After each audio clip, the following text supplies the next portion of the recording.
Well, welcome to the second of our stories from the church spots. Last time we thought about some of the foundational truths that I discovered as I was going into pastoral ministry.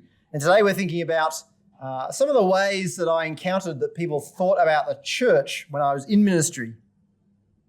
One of my friends has a saying, it's a bit of a joke, just in case you're not sure, that the two most important words in marriage are always and never.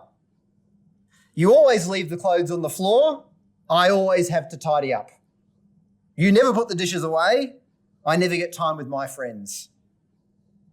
It's amazing how often those words can come up in our relationships with other people, whether that's marriage or friendships or whatever it might be. But it's also amazing how often I heard those kinds of sentiments when I was the pastor of a church and still as a member of a church. No one in this church does evangelism. This church doesn't care for people.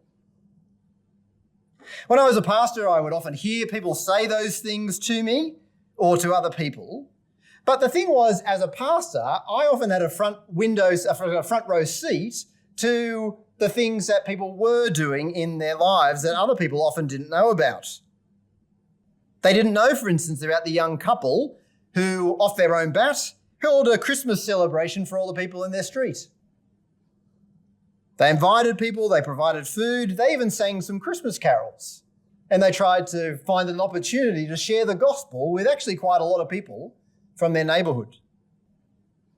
Or the people who would go into the heart of the city on Friday nights with people from other churches to do walk-up evangelism, week in, week out. Or the widow who realised that a ministry to widows and widowers that she knew outside the church would be a great opportunity, a great support for them, but also an opportunity to care for others and, hopefully, to share the gospel.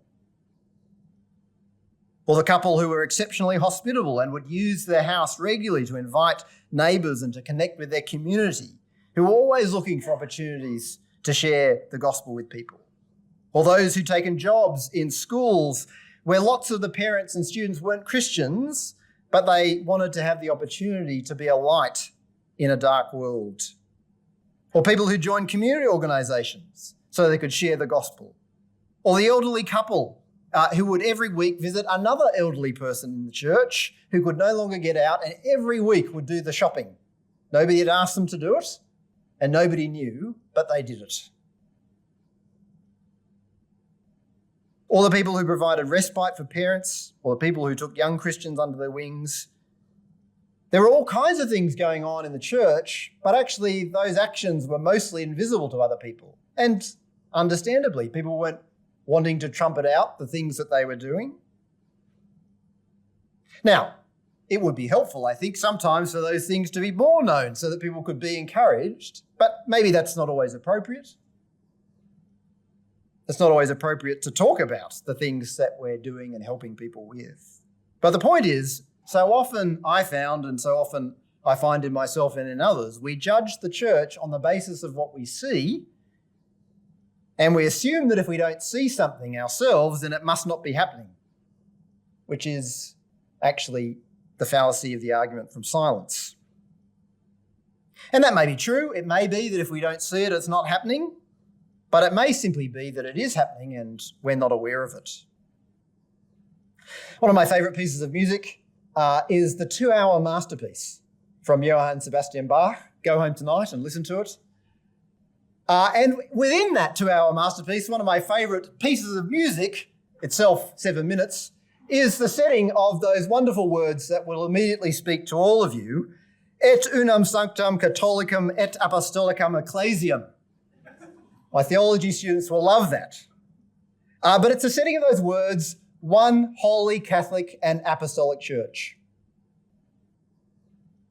But I love what Edmund Clowney asks in his theology of the church. He says, why is that a statement of faith? The creed has us say, I believe, not just in God, but I believe in one holy Catholic and apostolic church. Oddly, the church in the creed is a matter of faith. It's not a matter of faith that it exists. It's a matter of faith that it's one, united, that it's holy, that it's universal, and that it's grounded on the teaching of the apostles. Martin Luther wrote, "But faith only sees this. For we say, I believe there is a holy church. But if you believe reason and your own eyes, you'll judge clean contrary. For you see many things in the godly which offend you. You see them sometime to fall into sin and to be weak in faith, to be subject unto wrath, envy, and such other evil affections. If I look upon my own person or the person of my brother, it shall never be holy. But if I behold Christ, who has sanctified and cleansed his church, then it is altogether holy."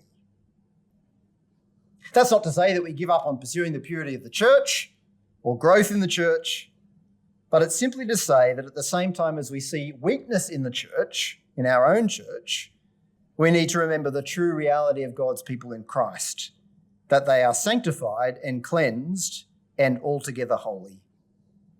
Paul did that when he wrote to the Corinthians, a church riddled with infighting and with other sins, and he described them as God's holy people. And if that's true when we see sin in the church, then that must be even more true when we look at the church and we don't see the things that we're not aware of. When we look at our church and we don't see evangelism, even though it's happening. We don't see it, but by faith, we still trust that God is at work. There are often so many hidden stories in the life of the church, and I think it's right to pray that God would give us the eyes to see them. But we also need to pray that God would give us the eyes to see the church as he sees his church, and enable us to trust that God is never idle, but is always at work perfecting his holy people.